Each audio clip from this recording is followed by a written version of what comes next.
All right, you're still watching Good Morning Nigeria, reaching you on the network service of the Nigerian Television Authority. As we indicated at the outset of this program, our conversation today is on the incessant attacks on Nigerians in South Africa. We have reactions already to the latest round of attacks on Nigerians, from Nigerians, of course, who have had access to various reports on both the traditional and social media. Let's listen to the Vox Pop.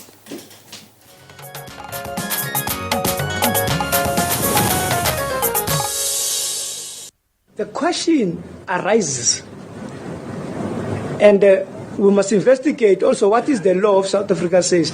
How can a city in South Africa be 80% foreign nationals? That is dangerous.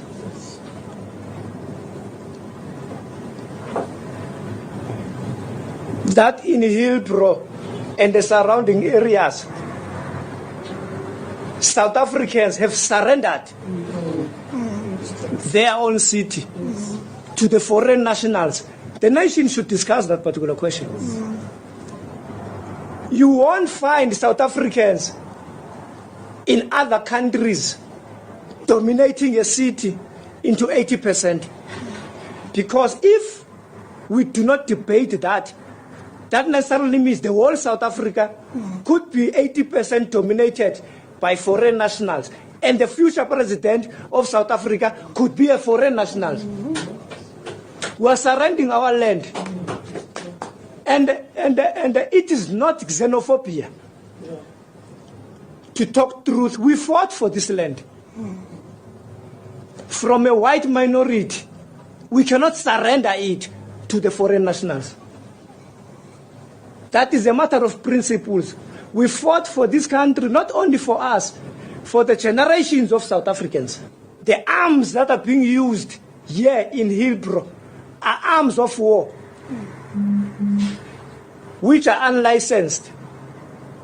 The hijacking of buildings here in Hillbrow is a sign of taking over power. The question of dominance of foreign nationals in illegal trading and also businesses that are here in Hillbrow is an economic sabotage that is taking place against our people that were supposed to be those that are running those particular businesses. We are facing here service delivery protest. They are calling us the foreigners. They are beating us, they are burning our shops, looting, everything. So now we are so suffering, and then it's still in the Mayfair until now. It's not safe. The people that are running, going up and down with the quantums from the location to the it's still the Mayfair where the people, where the children are living, where the mothers and everybody, the oldest people are living. So it's still now we are not on the safety, especially from the government.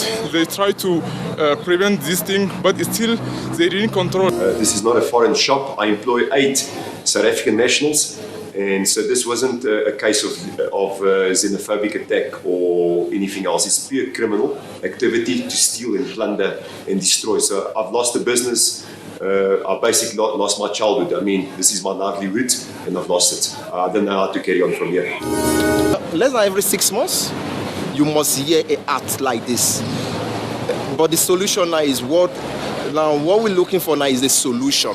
My company has like 10 staff.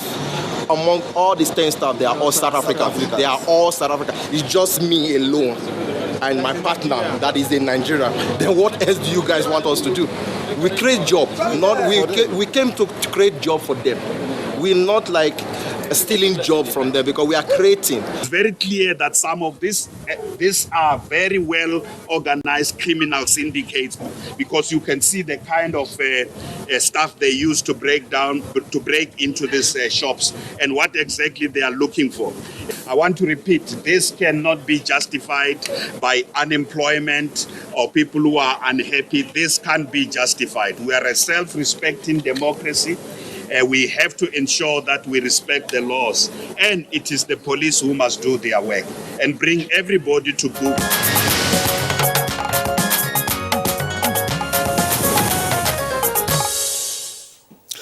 All right, now that's the background report. You heard the comments there and then the reactions of some of the victims to the latest round of xenophobic attacks in South Africa. We have two guests with us in the studios, and then another guest will be joining us via Skype from South Africa. Let's welcome Dr. Arome Salifo, who is Executive Director, Africa Youth Growth Foundation.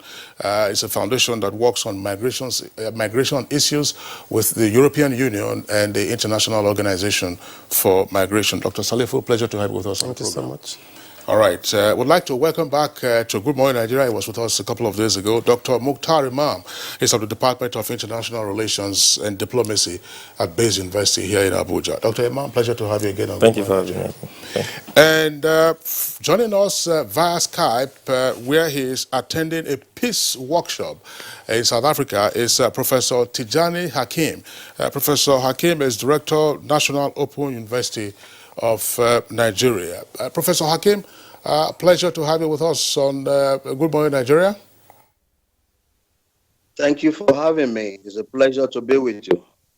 I'm not quite sure where you are exactly in South Africa, but give us a sense of what you know at this time, either from your personal information sources or from what you're able to glean from South African media reports as to what has happened in the past week or so when another round of violence was unleashed on Nigerians and other nationals by native South Africans. Thank you very much. It was actually shocking when we woke up this morning to hear about the various attacks in different parts of the city, from east to west and what have you. Being on ground since, I believe, 2-3 days ago for the, interestingly, Peace Education in Africa project, which is a grant from Art and Humanities Council, UK. We are here to interrogate peace and to find solution to violence such as this and those that happened in the past. For the first time, being on ground, I was able to witness a sustainable information from government and other parties. What I'm getting is the fact that it is so complex. Complex because of the various parties interested.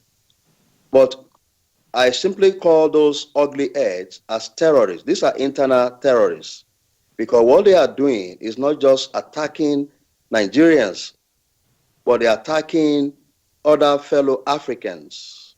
You can imagine targeting lorry drivers. And I saw this on the TV, and I was shocked. Throwing stone to divert and to take over, hijack and burn, some of these lorries. Attacking Nigerian businesses. But I think the ghost of late Chief Obafemi Awolowo is haunting all of us across the continent. And I will paraphrase him when he said thus: the children in the post-colonial period, he was saying this, the children that you failed to educate will haunt or destroy your future. And that is the issue. 4 weeks ago, when the Nigerian in Diaspora Commission organized similar conference, Honorable Abike Dabiri said one of the issues and the way to tackle it in particular is to go through the African Union, that they must step in. It has to be diplomatic. We cannot say all businesses leave Nigeria.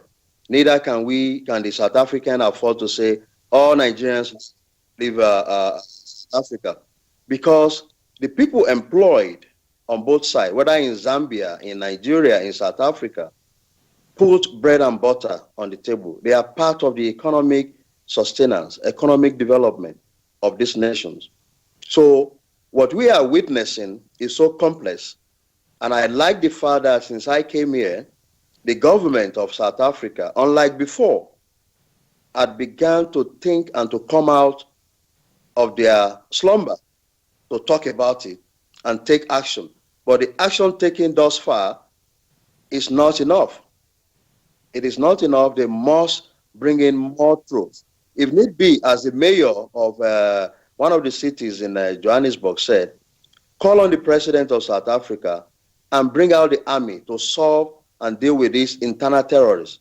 They are not just people, thinking about, they are just terrorists. That is the way I classify them.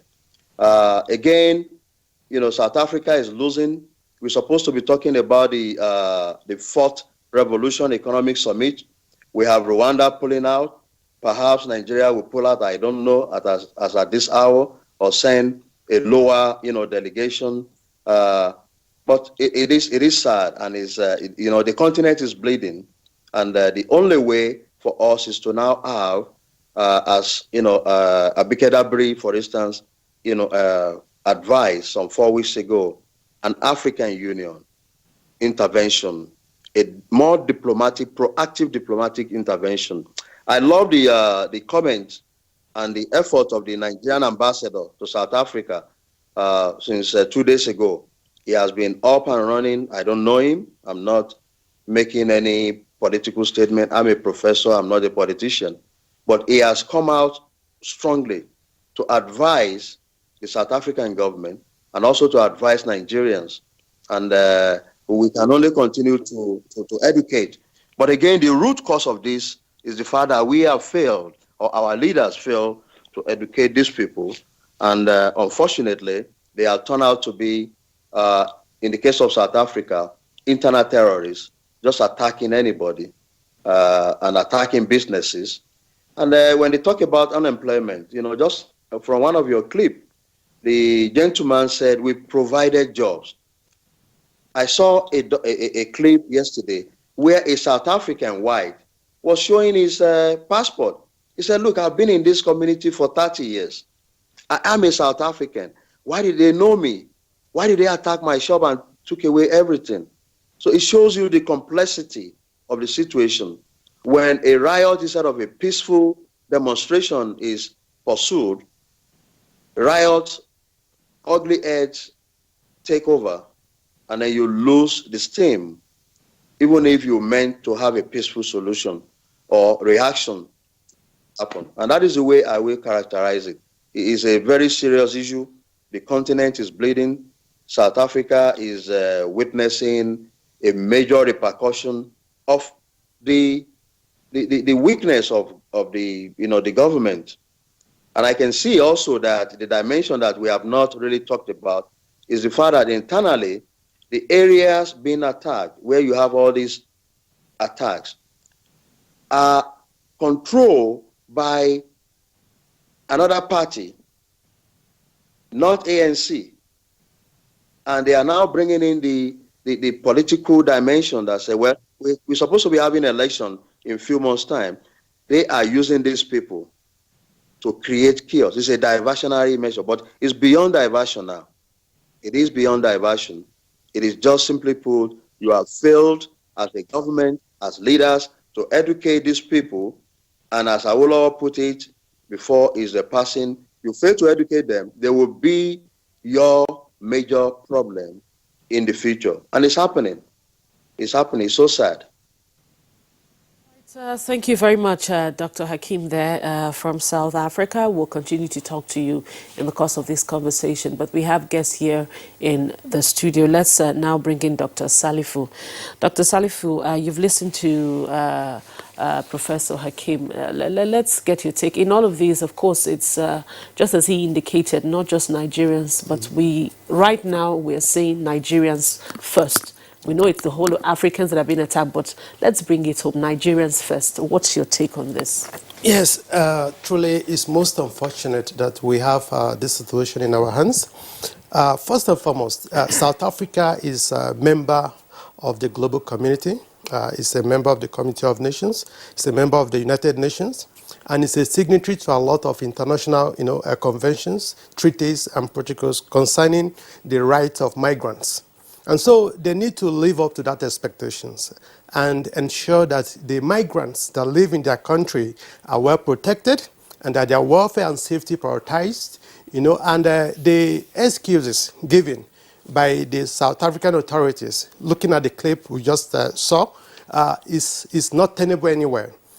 We are now living in a global community where people move freely from one country to another in search of opportunities or even for so many other reasons. And so you have no justification to kill some other persons just because he or she feels like coming to stay in your country.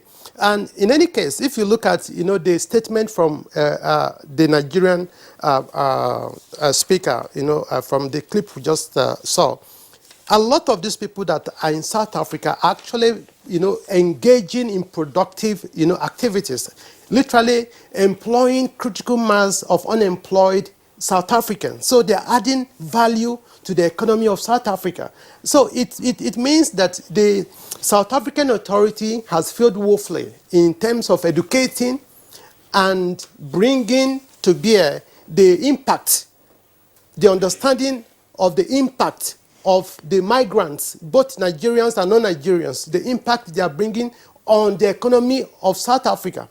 And of course, if you look at the historical perspective, the freedom of South Africa was not fought for only by South Africans. It was fought for by all Africans. Nigeria alone contributed well over $61 billion towards the freedom and ending of apartheid regime in South Africa. It's well written, it's well documented. And so the fellow that spoke, the police officer that spoke, where he alluded to the fact that South Africa, fought for their freedom, and that freedom cannot be, mortgaged or given up, overnight. He failed to understand that indeed the freedom South Africa is enjoying today was fought for by all Africans. A lot of students of South African origin came to Nigeria to school, and they were all on scholarship. It's well documented. And of course, even in terms of government investment towards diplomatic engagement to ensure that the apartheid regime in South Africa was ended at the point, equally well documented. So we have to realize the failure on the part of the South African government to educate their citizens. Maybe they need to overhaul or change their school curriculum totally to make sure that from primary school to secondary school to university, they are well updated on how South Africa has evolved over the years. Because until we're able to get this right, we are going to have a repeat of all this scenario, even in future, in the nearest future, because it has been happening, and it's still happening, and we are not sure if it's going to end soon. So we need to really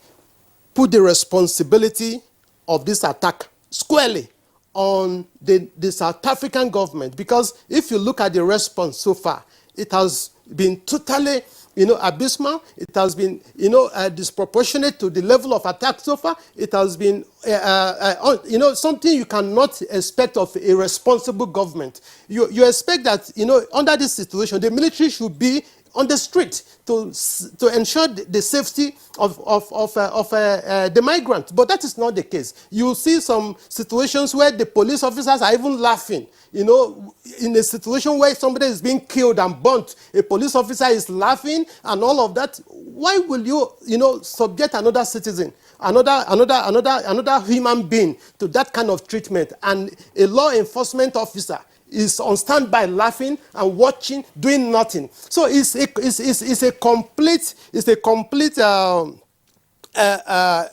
game plan, more or less, by the South Africans to undermine the safety of other Africans. And the truth of the matter is that you must realize that Africans, wherever they find themselves, must first and foremost identify themselves as brothers and sisters before any other thing. Because we see it with Asians, where you find, or Indians, yes. where you find, you don't just go to a place and find one Indian person. You see, they have a way of, yes. Congregating together, Exactly. being in the same environment. Well, let's bring in our other guest here, who's here with us, Dr. Imam. An African is an African, a foreigner in another African country. And listening to the first clip that was played, we'll actually go back to that clip, Kingsley, just as you indicated earlier. From what I learned, I'm trying to be very sure, that's a police affairs minister. Either he is the one or a deputy police affairs minister. From statistics, it has shown that South Africa has about 3 million foreigners. 2.2 million foreigners. And 1.6 are Africans. And out of that percentage, just 0.6 are Nigerians. Yeah. Does this justify, or does this speak to the fact, is it right to be saying that we're taking over the economy with that amount of people that we have over there? Well, excuse me, first and foremost, literally speaking, well, it's about nomenclature, it's about semantics. A Nigerian in South Africa could be seen as a foreigner. It's about semantics. That's for that. That's looking at it from the literal conception. Then to the issue on ground. You see, first and foremost, we must understand that migration is a lifelong phenomenon. It's been there from time immemorial, and it will be there. People move from one part of the world to another in search for greener pasture and so on and so forth. People go to places where they feel they have comparative advantage, where there is less competition as far as their businesses and their social life is concerned, and so forth. So it's something that has been there and will continue to be there. In the case of Southern Africa, there have been different school of thoughts and approaches as far as the issues on the xenophobic attack is concerned. The first school of thought, basically, is what we have, I would want to say, condoned for a long period of time, that for me has metamorphosed into what we're seeing today. And that is the argument that Nigerians in other parts of the world, some Nigerians do not adhere to laws of the host countries, they engage in all sort of illicit activities and so on and so forth. That's the first school of thought.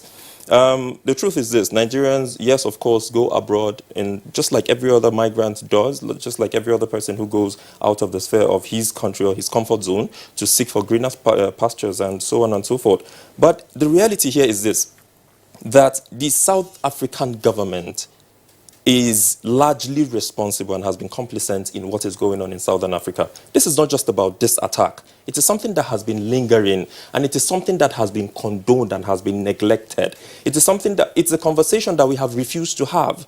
The reality is this: when you look at the internal configuration of Southern Africa, for example, the reason why I've said the Southern African government is complicit and has condoned this, and as a matter of fact has instigated this, is this. Look at the campaigns of all the political parties in South Africa in the lead up to the elections that was conducted in South Africa. From the ANC, we're talking about a region where ANC is not in control. I would want to fault that claim. The ANC in its campaign used this, the issue of migrants coming into Southern Africa, to take over jobs, to take over the economy and so on and so forth in their campaign. They used this. This is a monster that has been created by the Southern African Authority, so to speak. It happened with the ANC. Yeah, I'm sorry, Dr. Imam. I'm sorry to interject, but you can continue. Yeah. Let's make a distinction between South Africa and Southern Africa. Yes. Southern Africa is a subcontinent. The entire subcontinent. Right. So South Africa is a country which is the epicenter of the xenophobic attacks. Right? Please continue. So the South African Authority, like I was trying to talk about, its political institution, have actually been complicit in this. The ANC used this. The Democratic Alliance used this as campaign slogans to tell their people that foreigners are coming in to take over jobs and so on and so forth. We also saw this happen when the campaign was going on with the economic freedom fighters. We are seeing this. I mean, the new political party, the new wave political party that was created in South Africa, actually stated, this was their official position, that every foreigner must leave South Africa before 2019 ends. This was their position. So it goes to tell you how very complicit the South African Authority and its political institution have been in the case that has been lingering on for this long. And that is exactly what has led us to where we are today. Speaking of employment and people coming to take over their jobs, and so the reality is this: the migrants who come to South Africa have contributed immensely. As a matter of fact, from statistics, 28% to the growth of South Africa. This is what we have seen from statistics. It is out there for the world to see.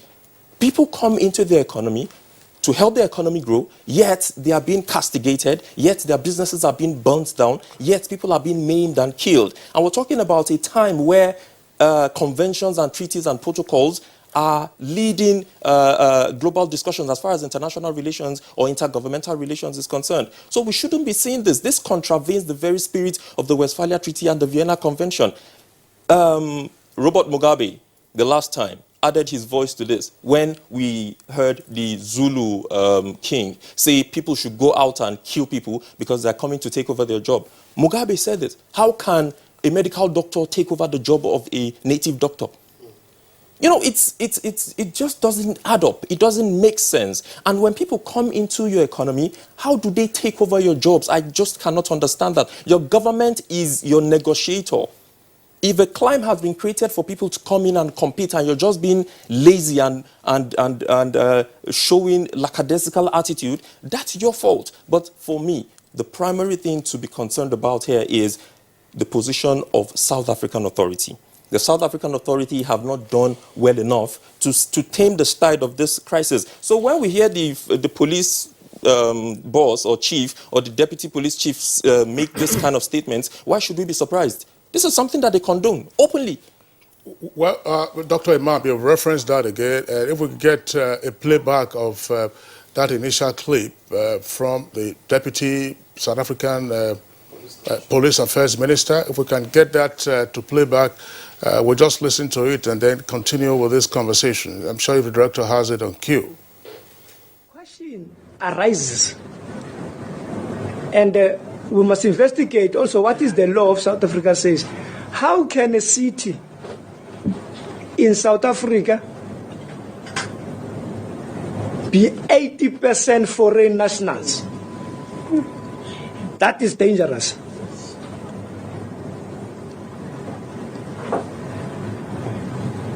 That in Hillbrow and the surrounding areas, South Africans have surrendered their own city to the foreign nationals. The nation should discuss that particular question. You won't find South Africans in other countries dominating a city into 80%. Because if we do not debate that, that necessarily means the whole South Africa could be 80% dominated by foreign nationals. And the future president of South Africa could be a foreign national. We are surrendering our land. And it is not xenophobia. To talk truth, we fought for this land. From a white minority, we cannot surrender it to the foreign nationals. That is a matter of principles. We fought for this country, not only for us, for the generations of South Africans. The arms that are being used here in Hillbrow are arms of war, which are unlicensed. The hijacking of buildings here in Hillbrow is a sign of taking over power.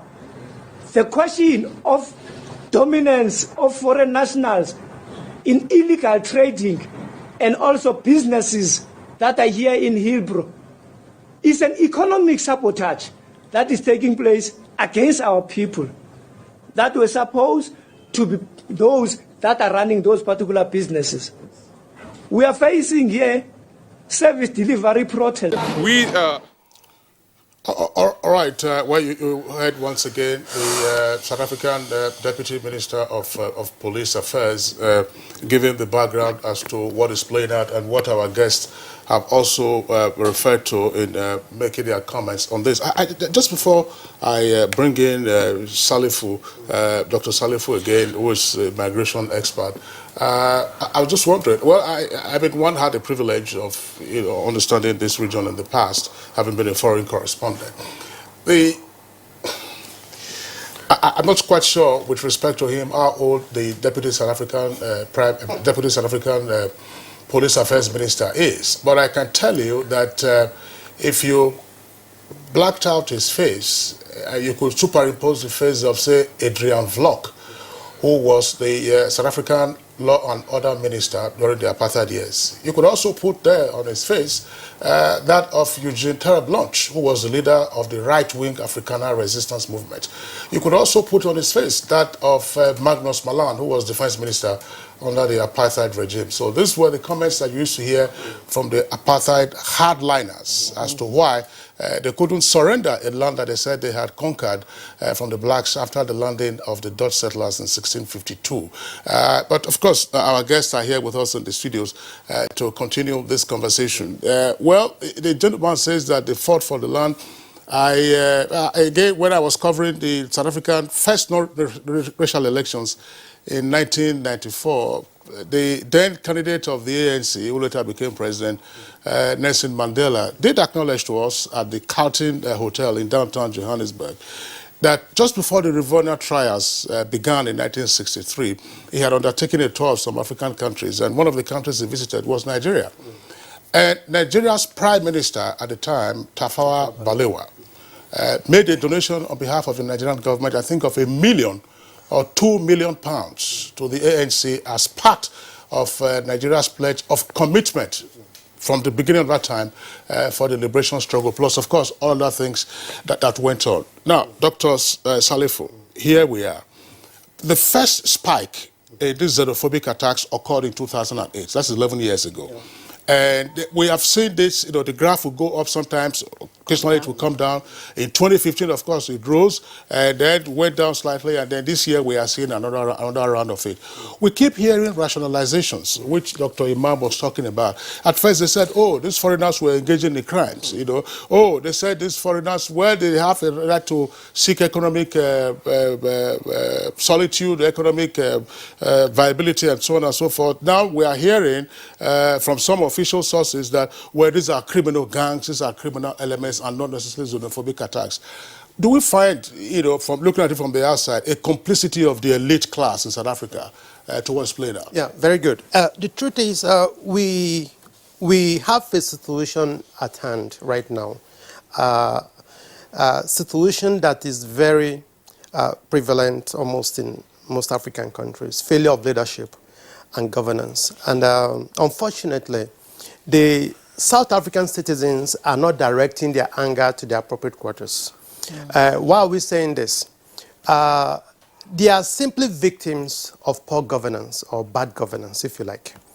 The same situation that is driving most Nigerians out of this country is more or less the same situation that they are being confronted with in their own, in their own country.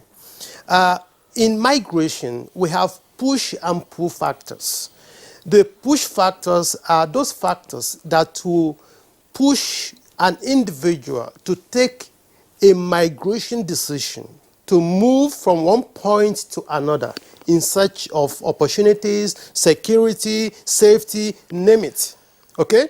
Then the pull factors are more or less like the comfort and the convenience of moving to another location and the opportunities it presents or represents for you.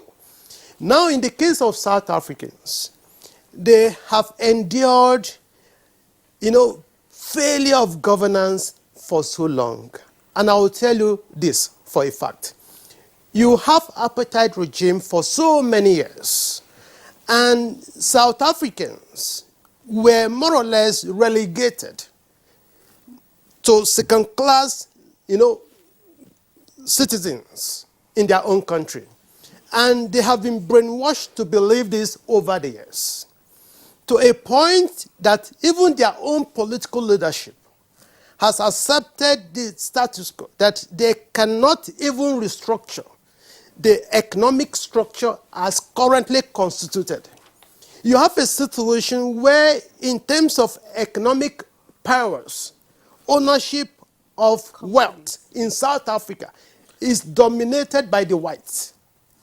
This has been the case even before Nelson Mandela, came to power. We expected that upon the emergence of Nelson Mandela and some other leaders after him, there would be decisive decision on the part of the political leadership of South Africa to probably have some amendment to the ownership of economic, powers and resources. That way, you would be able to have some level of balancing and ownership of economic resources.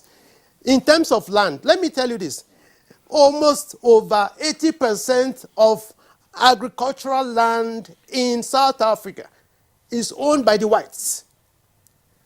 As basic as land, that is something their National Assembly, if you like, could come up with a new legislation to amend the structure of ownership of their land. And in any case, it could be even merit-based to say, give social portion, to blacks. They could buy, those that could afford to buy it should buy it and all of that. Not necessarily just collecting it, because all of this must be guided by existing laws, by due process, and so on. But there could be subtle and diplomatic way of having a gradual shift of ownership of economic resources, to the other side. But that has not happened over the years. And unfortunately, they are shifting their attention to their co-victims, okay? Under the scenario we find ourselves, no average Nigerian will move to South Africa if we have things working in Nigeria, if we have power, if we have jobs for young people, if we have, name it, good road to support, transportation system and so on. No average Nigerian will literally just leave this country without justifiable reason. And on the part of the political leadership of South Africa, at this point now, it's no longer going to be business as usual, because they are going to face pressure from the international community, from world leaders, on the need for them to do the needful to ensure that they put in place the necessary framework. One, to stop this attack. Two, to educate and enlighten their citizens through the educational system. Three, to ensure that their political and economic structure is realigned in such a way that the ordinary South Africans could find themselves in the governance and leadership and ownership of both the resources and the opportunities in South Africa. Well, thank you very much, Dr. Salifu. Dr. Mukhtar Imam, let's bring you in again. Dr. Salifu has referred to governance failure as part of the causative factor for what is playing out in South Africa. Well, of course, people saw the crisis that overran South Africa following unmet expectations. Earlier, I was talking about what happened in 1994. Carlton Hotel was in downtown Johannesburg, but within a few years after 1994, the entire location had been evacuated on account of a rise in criminal activities by South Africans themselves.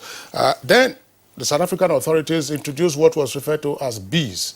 That is the Black Economic Empowerment Scheme.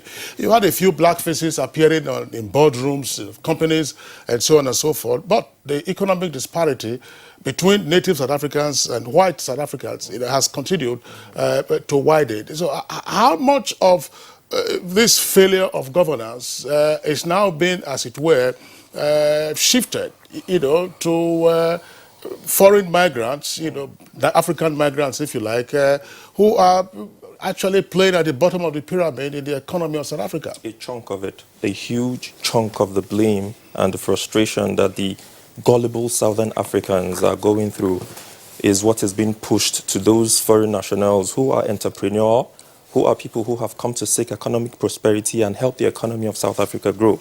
That's exactly what we see playing out today. To be able to understand the nitty-gritty of this entire hullabaloo, we must go to the very fundamental issues. And what are those? Let's understand the configuration of Southern Africa itself. You have mentioned a very valid point, which I want to pick from. The crime rate in South Africa. Let's look at exactly what is happening in this economy. Here we talk about an economy where crime in 2017 grew over 117%. These are not figures I'm making up. They're out there for people to verify. A whopping 117%. Crimes being perpetrated and carried out by South Africans themselves. In the case of femicide, what is called femicide is attack against women, probably as the United Nations have agreed upon its definition. There have been cases, growing cases of attack against people in general in South Africa. Between 2017 and 2018, over 20,000 people were maimed in South Africa. 16,000 of that figure are adult male, employable adult male. This is being carried out by South Africans. Over 3,600 women were being killed between July and August of last year. We're talking about one woman being killed every 4 hours in South Africa. We're talking about in 30 seconds, within the statistics I gave earlier, of one man being butchered in South Africa. This is what we find. This is the kind of economy we're talking about, right? And we see drug peddling, drug trafficking, a whole lot of other social vices on the rise in South Africa. And yet, these people want to blame it on foreign nationals who come into their economy, not just to seek their own economic prosperity, but to also help the economy.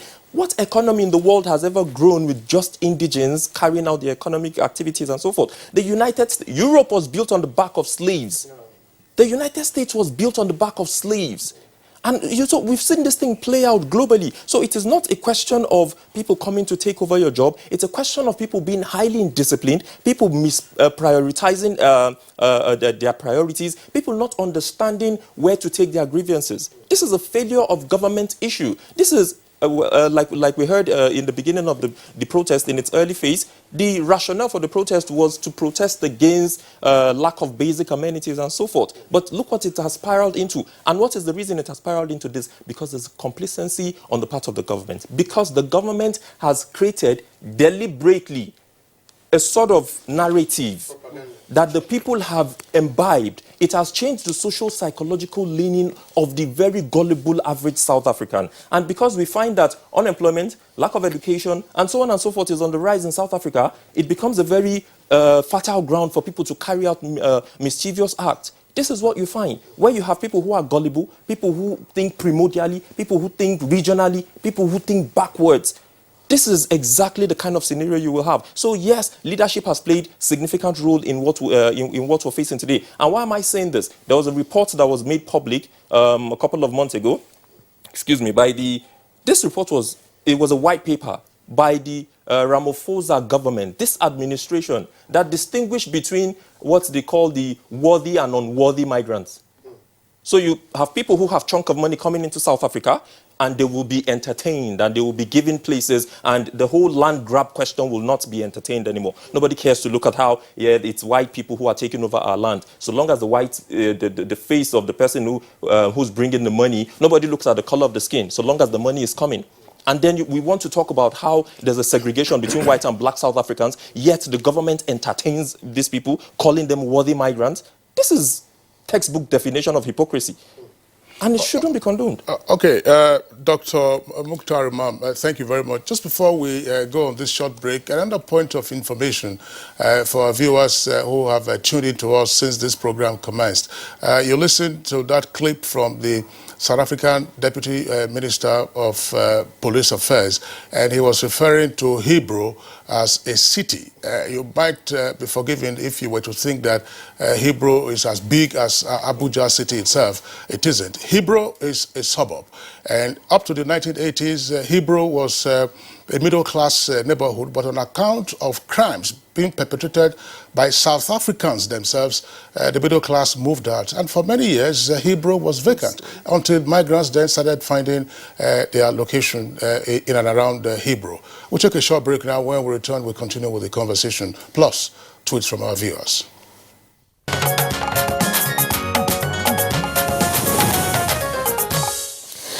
All right, you're welcome back. And if you just joined us, you're watching Good Morning Nigeria. And of course, we're looking at the incessant xenophobic attacks in South Africa on Nigerians and, of course, other Africans. We have tweets coming in from our viewers via our Twitter handle at NTAGMN. So if you have any thoughts, you have any contributions, you have questions for our guests, tweet at us at our Twitter handle at NTAGMN. Let's take our first set of tweets. This one is from Kabi Abbey Law. He said the South Africans should be reminded of how we saved them from apartheid.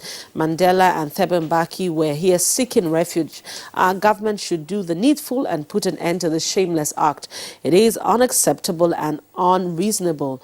It says, I'll join the army soon. It seems like they've forgotten. Well, I'm not sure we have the same set of tweets, Rhoda. I'm not sure what I have here is different, but okay. Let me so that we align the tweets properly. All right, just, so you can have that. The set of tweets. I don't have the first page of what you have. I think that I try to get a clear that I don't have that here. So I'll just go straight to Badamasi Haruna Adamu, who is tweeting. It says, despite the audience President Muhammadu Buhari had with Cyril Ramaphosa in Japan, nothing is being done. I don't think history is being taught in South Africa, where the citizens are inculcated with the roles Nigeria played in the emancipation of their country from the apartheid regime and the financial assistance. The ungrateful South Africa, because they failed to appreciate the roles we played against apartheid regime and the financial assistance rendered, are behaving the way they're doing. And Festus Akimboyewa says, too early for South Africans to forget their past.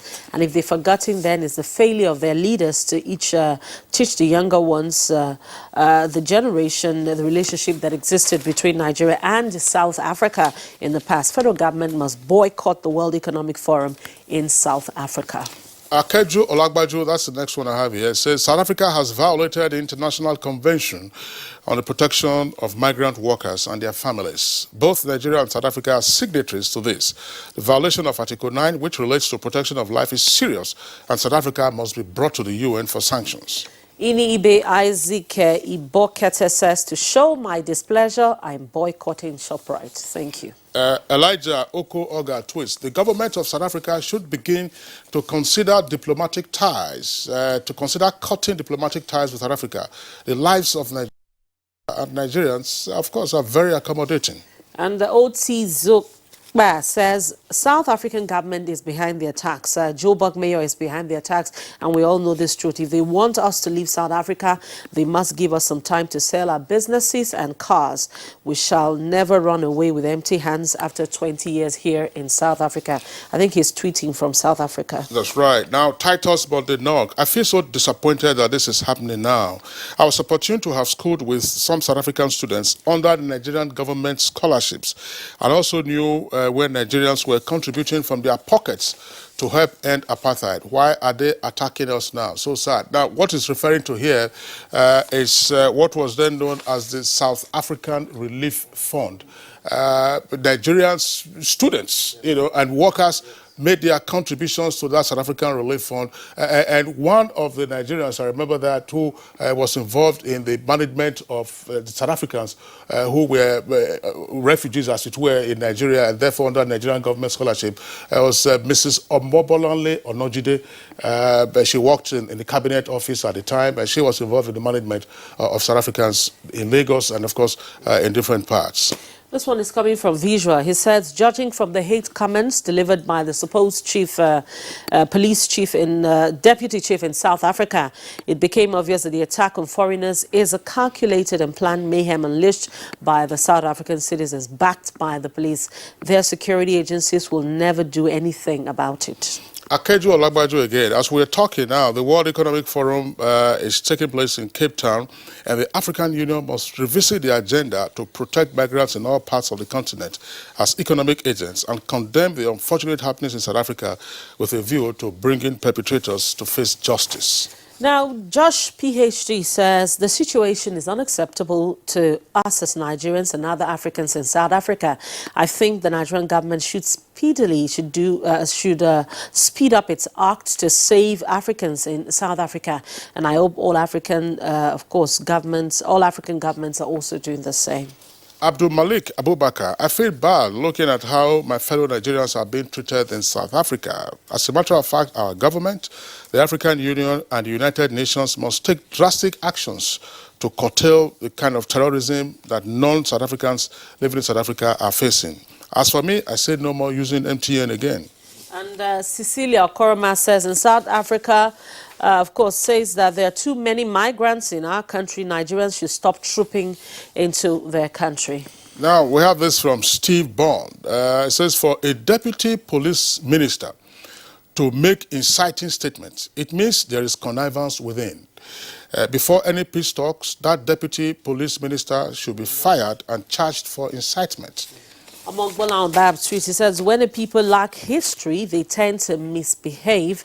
And those, the people who are, okay, so those who are behind them are their forefathers. And of course, it says, what have we gained from all of this? Those are the tweets that we're having right now via Twitter handle at NTAGM. And remember, you can continue to tweet at us. Now, let's get back to our guest here. Yeah, just before you pop your question, because some of the tweets were referring to the contributions that Nigeria made to the liberation of the Southern Africa region. Of course, we recall Tafawa Balewa as Nigeria's prime minister did say that Nigeria's independence would be meaningless if any other part of the continent remained under colonial rule, as indeed you had mostly in Southern Africa. Angola was there, Mozambique was there, Zimbabwe, and of course South Africa, which later on became the last bastion. In 1979, the military administration under General Olusegun Obasanjo, that's the Murtala Obasanjo regime, nationalized British petroleum as part of the diplomatic measures to ensure that there was freedom and independence for Zimbabwe. And of course, Nigeria then followed up with a number of other measures to keep boosting support for South Africa's own liberation struggle, including Tanzania. And as we said, there is an Air Tanzania Airbus aircraft that has been impounded in South Africa as we speak. Well, it's just as you said, Kingsley, it's quite unfortunate that this has been going on for quite a while now. But my question is to Dr. Salifo. President Muhammadu Buhari has sent an envoy to South Africa that would probably arrive latest tomorrow. And of course, Nigeria's Foreign Affairs Minister, Geoffrey Onyema, has also held, of course, a meeting with the South African High Commissioner here in Nigeria. We've had series of talks with the South African government before now. It's not the first time, it's not the second, it's not the third time. We've seen Nigerians there alone being named, you know, there are pockets of incidences like that, and we've had several, so even students, you know, talks with them, and it is still going on, it still persists. Where are we missing the gaps in this discussion? Are diplomatic avenues failing? Is there anything that could come out? The question on the lips of many Nigerians is this: we've had these talks over and over and over again.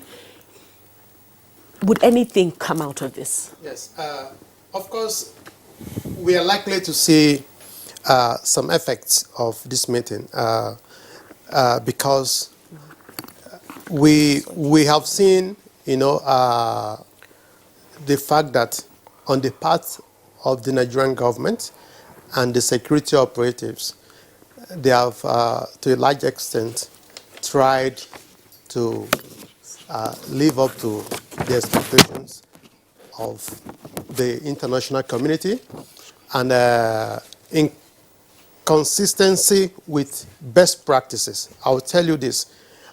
In Lagos yesterday, there was an attempt on ShopRite, and about 1 or 2 persons were killed in the process. We are yet to see any South African killed in South Africa as a result of the attack on foreigners. That is on the part of Nigeria. Now, what we expect from the special envoy sent to South Africa, and of course from the Nigerian government, is to be very decisive and categorical and make specific demands. Look, we have huge investment, South African investment in Nigeria. And if our citizens are being killed, their families are being killed, and their safety compromised, there will be consequences. That has to be clearly stated before the South African authorities. And indeed, I want to see a situation where the Nigerian government would immediately recall its ambassador to South Africa, because enough of the words, enough of the, the rhetorics and all of that, we need action to show and demonstrate the seriousness with which this entire, attack is being treated. We equally need to boycott all the meetings that have been organized by South African government or being hosted by South African government. We need to show and demonstrate that seriousness on the side of the Nigerian government. Diplomacy is very important, yes. And one of the tools to deploy diplomacy under this kind of situation is to mount pressure on the host government, which in this case is the South African government. Then, excuse me, Nigerian government equally needs to reach out to other stakeholders, international, global players, countries that have a lot of influence on the South African government. We need to make the Americans, the British, the Canadians, the Russians, to speak up on these issues at this point. And it's in the place of the Nigerian government to impress on these governments to speak up, on these issues. Because that is the only way we could mount pressure on the South African government authority to do the needful and to ensure that this does not repeat itself. Okay, Dr. Salifu, thank you very much. Let's, before we talk about the diplomatic options, or whether indeed, as some persons are saying, diplomacy has failed, do you now need to ramp up or escalate the options that are available to you? The Nigerians and indeed other nationals who have been attacked are those who are on the streets, whom they claim their jobs have been taken over. But we have a number of other Nigerians who are in the academia in South Africa. We don't have reports of such Nigerians who have been attacked. And unfortunately, our Skype connection to Professor Hakim is down in the meantime. We don't have them. There are also no reports yet of those who are in the boardrooms who are being attacked. Well, South Africa has a manpower challenge, and perhaps because these Nigerians are in the academia, so they say they find them worthy, as you said, worthy migrants. But considering the fact that from those the South African authorities are now describing as criminal elements attacking, looting, and then maiming and killing Nigerians and others, to what we also find with the law enforcement agencies. Because we have seen instances where Nigerians have also been attacked by the SAP, that is South African police officers, and in some cases nothing appears to be done except with the ongoing trial of 4 policemen. What should be the diplomatic options open to us at this moment? Well, diplomacy hasn't failed, so to speak. The reason why so is because diplomacy is multifaceted. It has a lot of dimensions. Within the traditional diplomacy, there's something called tit-for-tat diplomacy. It's also part of diplomacy as well. There's also, again, for me, what is most fundamental is the diplomatic bargaining. You see, what is happening in South Africa will have grave repercussion, as we're already seeing. Look at the case of Namibia and the action that has been taken. Nigeria also needs to speak up. And in this instance, we need to match our words with action. Decisive action. And part of the things that could be done, as far as this kind of relation is concerned, is that we require certain very stern measures. We should recall our embassy, our ambassador. It's part of what should be done because it sends a strong signal to the South African government that we really mean business this time. Nigeria is an economy that cannot be neglected. Whoever is talking about Africa must put Nigeria first. We've talked about the significance as far as human resources concerned. 1 out of every 4 African is a Nigerian. That is huge enough. This is like China of Africa. So yes, and again, Nigerians are very industrious. We have entrepreneurial skills in our DNA. We were born with it. Wherever we go, we excel.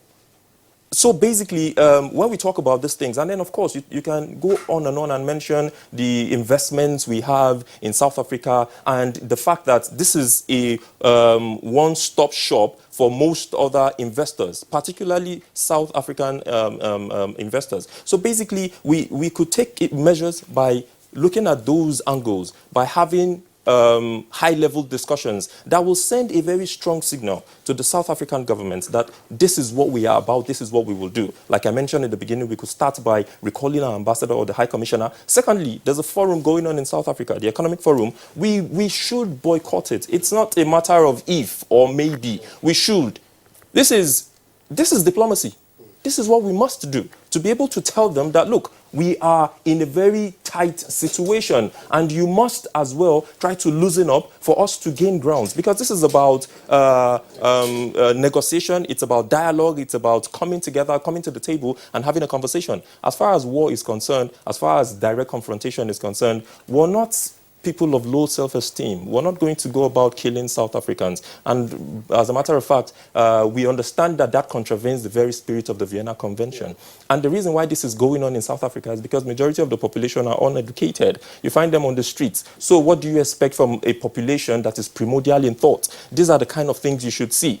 Beyond all of this, the South African government needs to do more.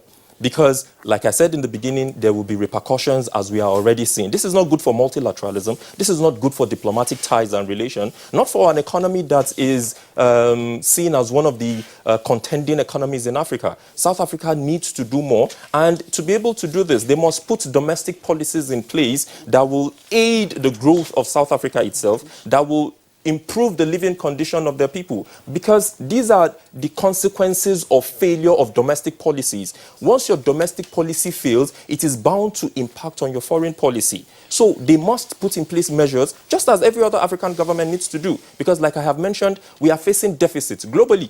And this is hitting hard on Africa. We're facing deficit in three basic segments or sectors of our society. There's a deficit in peace, there's a deficit in governance, and of course, there is a deficit in infrastructure and development. These are areas we need to focus on. South Africa needs to do more in bringing about security of basic needs to their people. Because without these things being done, it's going to have a great toll on their economy. This is not just about Nigeria. But again, Nigeria needs to take the lead. Because we took the lead when Tafawa Balewa made that address in the United Nations General Assembly by saying that we are for Africa. Our foreign policy will be Afrocentric.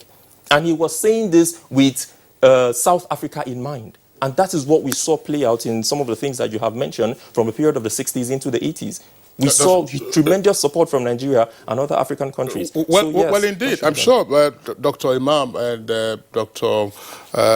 Salifo, you must have seen this in circulation. It's been on. It's a letter from the Cabinet Office in Lagos. That Cabinet Office is what you refer to as the presidency today.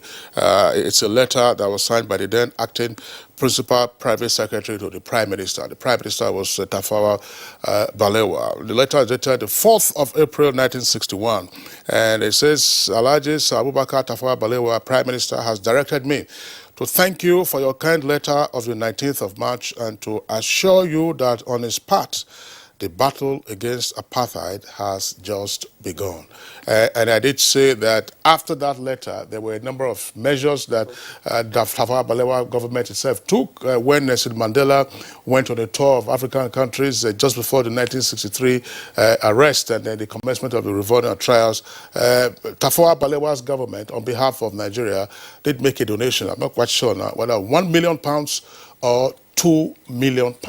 If you were to calculate that in real terms up to 1994, you would see what that would be. Now, what we just got now, of course, came in as a tweet to us, just a reminder of the role that Nigeria played. Of course, Nigeria was instrumental also to the independence of Namibia, which was then known as Southwest Africa, under the control of apartheid South Africa.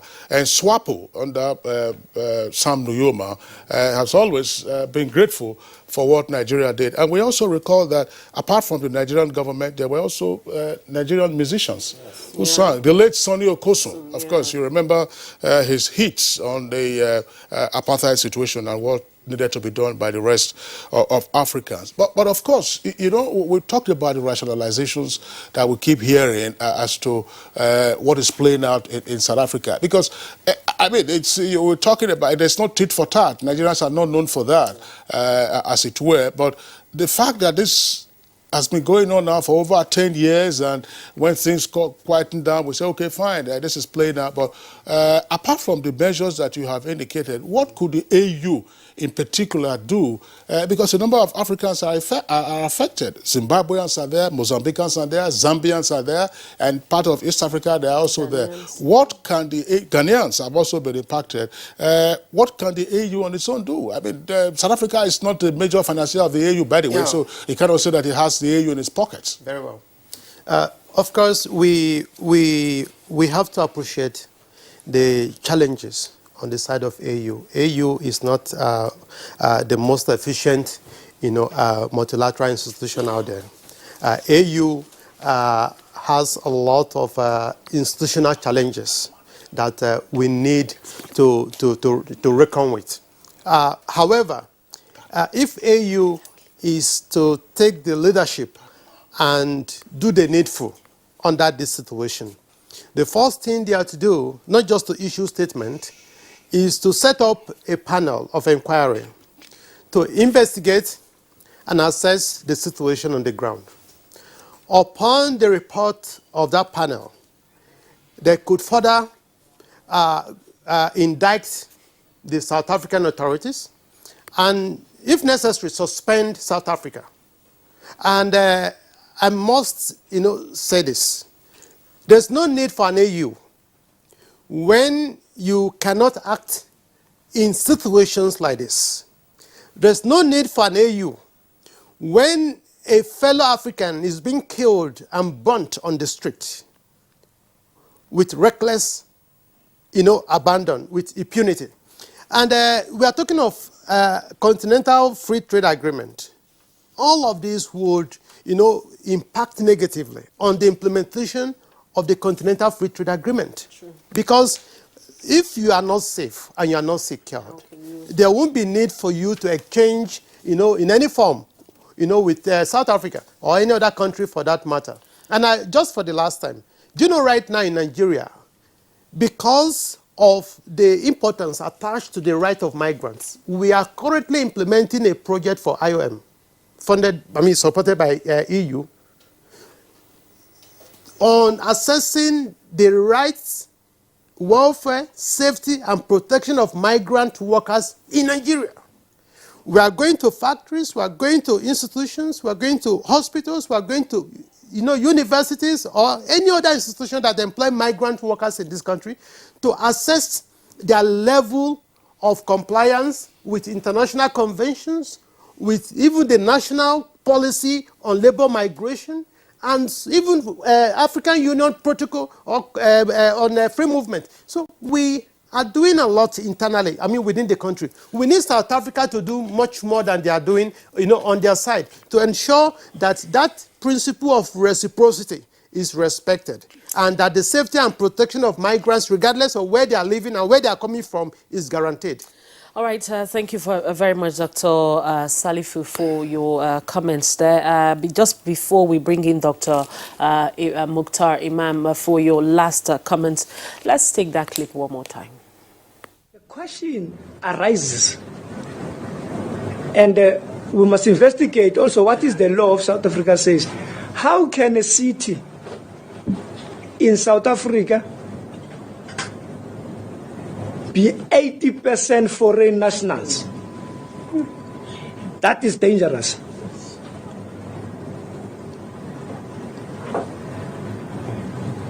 That in Hillbrow and the surrounding areas, South Africans have surrendered their own city to the foreign nationals. The nation should discuss that particular question. You won't find South Africans in other countries dominating a city into 80%. Because if we do not debate that, that necessarily means the whole South Africa could be 80% dominated by foreign nationals. And the future president of South Africa could be a foreign national. We are surrendering our land. And it is not xenophobia. To talk truth, we fought for this land. From a white minority we cannot surrender it to the foreign nationals. That is a matter of principles. We fought for this country, not only for us, for the generations of South Africans. The arms that are being used here in Hillbrow are arms of war, which are unlicensed. The hijacking of buildings here in Hillbrow is a sign of taking power. The question of dominance of foreign nationals in illegal trading and also businesses that are here in Hillbrow is an economic sabotage that is taking place against our people that were supposed to be those that are running those particular businesses. We are facing here service delivery protest. Well, quite unfortunate they're coming from a deputy police minister of South Africa. Kingsley, just as far as it stands, I don't know, I've not seen any video from the standpoint of the president of South Africa or any other government official higher than himself. So we hope that we'll get a more sustainable standpoint from the South African government. I just wondering, I mean, the point is, if a cabinet member is speaking this way, what instigation or what vibration does that send to the officers who are on the beat to maintain law and order? Dr. Imam, your closing thoughts. This is an institution speaking, and it is sad. He represents South Africa, and these are the sort of rhetorics that we're getting. It justifies the position of people who say the government is complicit in what is going on. Yes, of course, we should see international regimes and international instruments wade into the situation to see how we can tame the tide of what is going on. The African Union is a very good platform that that should be used or harnessed to be able to see how we can tame the tide of what is going on. But beyond that, for me, I think this is a wake-up call for governments of state sovereigns to wake up to the realization that so long as you do not create the platform, the climb for people to strive and thrive, these are the sort of things that you will see. These are the kind of situations and repercussions you will have. There will be mass exodus of people from your country. We need to put in place sustainable infrastructural development and at the same time build human capacity development so that we will be able to mitigate some of these things we see. How can we consistently hear about 20,000 Nigerians in the United States, 10,000 Nigerians, medical doctors in Canada, 20. You know, that figure is really startling. These are some of the things, for me, that should be put in place. South Africa needs to also do the same as well. And they should try to revisit their curriculum. Okay. All right. Thank you. I'll just, one last point. I don't know. It's, just before we thank our guests, we had political differences in Nigeria, but as part of the effort to fight the insurgents in the northeast, you recall the South African authorities seized Nigeria's money in South Africa under Jacob Zuma, who is facing corruption trials, by the way. I don't know whether that money has been refunded to Nigeria. And you know, it's very unfortunate because up till now, you just have about 8.7% of white people in South Africa, and they still control about 85% of the resources of that country. So this is the transfer of aggression we're seeing. Yeah, that's what they should be dealing with. All right, it's on that note, I want to say thank you to all of our guests here in the studio. Dr. Arume Salifu is Executive Director, Africa Youth Growth and Foundation, AYGF. Thank you very much for coming on the program. Also Dr. Mukhtar Imam, Department of International Relations and Diplomacy, Bayes University. Thank you very much. And also want to thank our guests that joined us via Skype. That's Professor Tijani Hakim. He's the Director, National Open University of Nigeria Special Duties Center.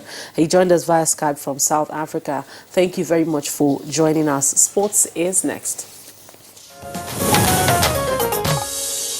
Nigeria's senior women national football team Super Falcons defeated Algeria 1-0 in their second leg game of the Tokyo 2020 Olympic Games qualifiers on Tuesday to advance to the third round. The Thomas the Nabis ladies took a 2-0 first leg lead in Bidal and they managed another goal to progress 3-0 on aggregate at the Agege Stadium, Lagos.